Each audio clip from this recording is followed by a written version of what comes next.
تم پر ان کی حجت ہو جائے گی، مطلب ان کے پاس ایک ایسی شہادت ہوگی اگر تم نے قبول کر لیا ان کے سامنے کہ یہ تمہارے لیے حجت کا کام کرے گی، اور وہاں یہ تمہارے خلاف گواہی دیں گے۔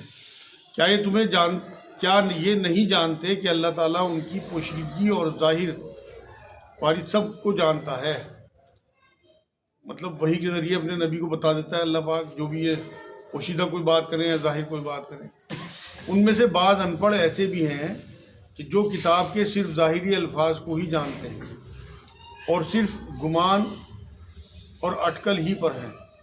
اللہ عوام کا حال یہ تھا اس ٹائم کہ صرف ظاہری الفاظ، جیسے آج ہم صرف قرآن کی تلاوت کرتے ہیں، نہ تو ہمیں پتہ کہ قرآن میں کیا ہے، ہمارے لیے کیا ہے رہنمائی اللہ نے بھیجی، یا کسی قسم کا کوئی ترجمہ ہم پڑھنے کو تیار نہیں ہے، اس پہ زندگی کس طرح گزاریں، کس طرح عمل کریں، صرف ہمیں تلاوت کا پتہ ہے۔ یہ کہتے تھے کہ ہم اسرائیلی ہیں، بس بخشے بخشائے ہیں۔ جیسے آج مسلمانوں میں بہت ساری وشفل تھنکنگ ہے کہ ہم تو بخشے ہی جائیں گے، ہر حال میں ایمان والے ہیں۔ تو جو صرف گمان اور اٹکل پر ہی تھے، یہ اٹکلیں لگاتے تھے کہ ہم بخشے جائیں گے، اصل علم نہیں رکھتے تھے۔ باطنی علم جو ہوتا ہے، جیسے ہم لوگ ہیں آج کل، کہ ہماری امت کا بہت بڑا حصہ جو ہے وہ بے بہرا ہے قرآن سے۔ سورہ فرقان میں اللہ رب العزت نے اپنے نبی کے ذریعے 30 نمبر آیت میں بات کہلائی ہے کہ نبی قیامت میں اللہ سے شکایت کریں گے کہ اللہ، میری امت کے بہت سارے لوگوں نے قرآن کو چھوڑے رکھا تھا۔ وہ چھوڑنا یہی ہے کہ آپ تلاوت کرتے رہیں، صرف نہ اس پہ عمل کریں، نہ اس کی تبلیغ کریں، اور نہ اسے سمجھیں کہ اللہ کیا چاہتا ہے ہمارے۔ ان لوگوں کے لیے ویل ہے جو اپنے ہاتھوں کی لکھی ہوئی کتاب کو اللہ تعالیٰ کی طرف سے کہتے ہیں۔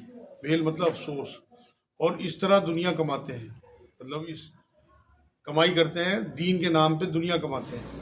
ان کے ہاتھوں کی لکھائی کو اور ان کی کمائی کو ویل یعنی ہلاکت اور افسوس ہے۔ مطلب یہود اور نصارہ کی تاریخ بھری پڑی کہ انہوں نے اللہ کی کتابوں میں تحریف کی ہے۔ آج بھی ہر سال بائبل کے نئے ایڈیشن آتے ہیں بازار میں، کچھ نہ کچھ تحریف ضرور ہوتی ہے ہر سال۔ یہاں اسی طرف اشارہ ہے۔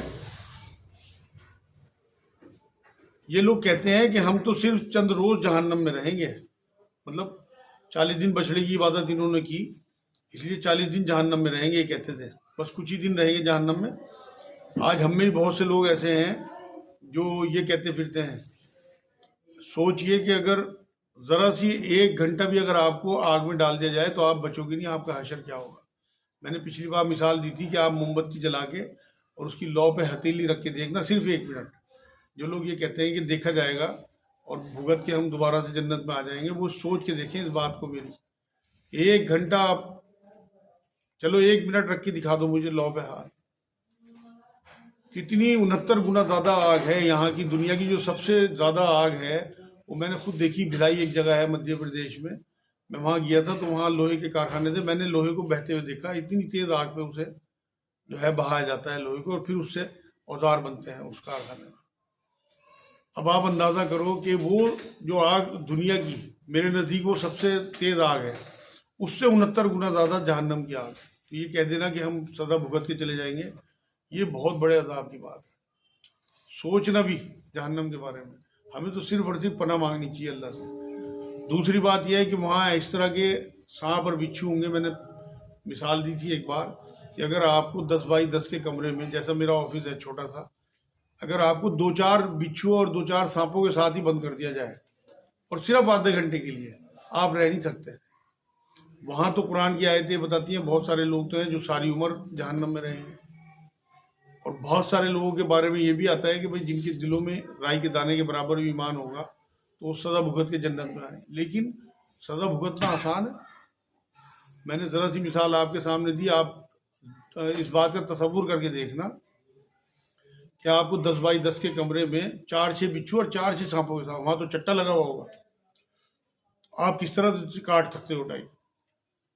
تو اس لیے یہ سوچ لینا یہ بہت بڑے گناہ کی بات ہے، اور اپنے آپ میں جرت کی بات ہے اللہ کے آگے۔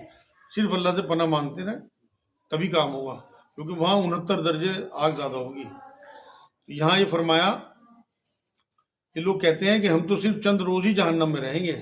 ان سے کہو کہ کیا تمہارے پاس اللہ کا کوئی پروانہ ہے؟ مطلب اللہ نے کوئی تمہیں سند دے رکھی اس طرح کی کہ تم اللہ کے لاڈلے ہو کہ چند دن تم جہنم میں رہو گے، اس کے بعد جنت میں آ جاؤ گے؟ اگر ہے تو یقیناً اللہ تعالیٰ اپنے وعدے کا خلاف نہیں کرے گا. مطلب کوئی سرٹیفکیٹ اگر تمہیں دے رکھا ہے تو دکھاؤ، کوئی سند ہو تو یہاں لا کے دکھاؤ، تو اللہ واقعی اپنا وعدہ پورا کرے گا. ہرگز نہیں، بلکہ تم تو اللہ کے ذمے وہ باتیں لگاتے ہو جنہیں تم نہیں جانتے. مطلب تم نے اپنی طرف سے اٹکل لگا رکھی ہے، اللہ نے اس طرح کی کوئی بات نہیں کی. یقیناً جس نے بھی برے کام کیے اور اس کی نافرمانیوں نے اسے گھیر لیا، وہ ہمیشہ کے لیے جہنمی ہے.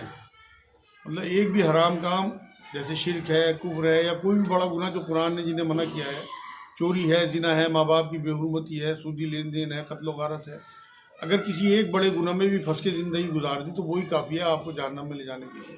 اور اس آیت میں یہ کہا ہے کہ ہمیشہ کے لیے جہنمی ہے، ہم فیہا خالدون، ہمیشہ کے لیے جہنم. تو ایک بھی کبیرہ گناہ جو ہے وہ آپ کو پھنسا دے گا اگر توبہ نہ کی. اور کفر کی کیفیت ہوتی جاتی ہے جب آدمی بڑھتا جاتا ہے.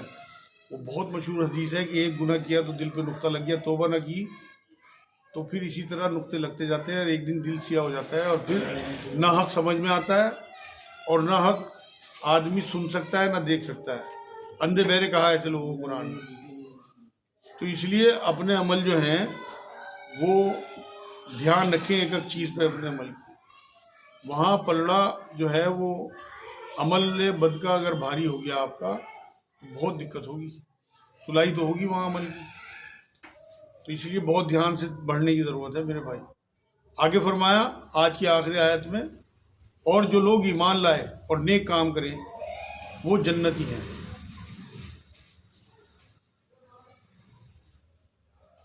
جو جنت میں ہمیشہ رہیں گے. جنت کے بارے میں تو یہ بات آتی ہے جو ایک بار جنت میں چلا گیا وہاں سے نکالا نہیں جائے گا. دوزخ کے بارے میں تو یہ ہے کہ جن کے رائی کے دانے کے برابر بھی ایمان ہوگا انہیں باہر نکال لائیں گے حضور صلی اللہ علیہ وسلم کی شفاعت سے. بہت سارے لوگ باہر آئیں گے، لیکن جنت کے بارے میں یہ بات ہے کہ ایک بار جنت میں جانے کے بعد اسے باہر نہیں کیا جائے گا. تو جنت جو ہے اس میں سب سے اعلیٰ مقام جو ہے وہ جنت الفردوس کا ہے. تو ہم اللہ رب العزت سے جنت کا جہاں جہاں ذکر ہے قرآن میں وہاں جنت کے اعلیٰ مقام کا سوال کیا کریں. یہ بھی سنت ہے. جہنم سے پناہ مانگ جہاں جہاں جہنم کا ذکر ہے پناہ مانگنا بھی سنت ہے. حضور صلی اللہ علیہ وسلم کا معمول تھا. تو نیک اعمال یہاں ذکر ہے ان میں یعنی کہ حق اللہ کے حق، حقوق اللہ اور حقوق العباد دونوں ادا کریں. نجات کے لیے کا دار و مدار جو ہے وہ صرف تمناؤں پہ نہیں ہے میرے بھائیوں، بلکہ نجات کے لیے دعا اور دعوت دونوں ضروری ہیں. اس لیے آپ یہاں عمل کرتے رہیں نیک، اور پھر اللہ کے فضل پہ بھی امید رکھیں اللہ کے فضل سے کہ وہ رحمان الرحیم ہے.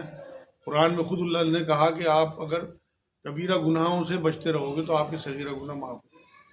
لیکن کبیرہ سے بچنا بہت ضروری ہے، تب آپ کے جو چھوٹے چھوٹے گناہ ہیں وہ آپ کے وضو سے، آپ کی نمازوں کے بیچ میں درمیان میں جو بھی وقفہ ہوتا ہے اس سے، یا آپ عمرے کر کے آ رہے ہیں اس سے معاف ہو جائیں گے. لیکن کبیرہ گناہ جو ہے وہ توبہ سے معاف ہو جائے. تو یہ آج 82 نمبر آیت تک ہو گیا. انشاءاللہ تعالیٰ اگلے ہفتے اس سے اگلا رکوع پیش کریں گے. وما علینا الا البلاغ.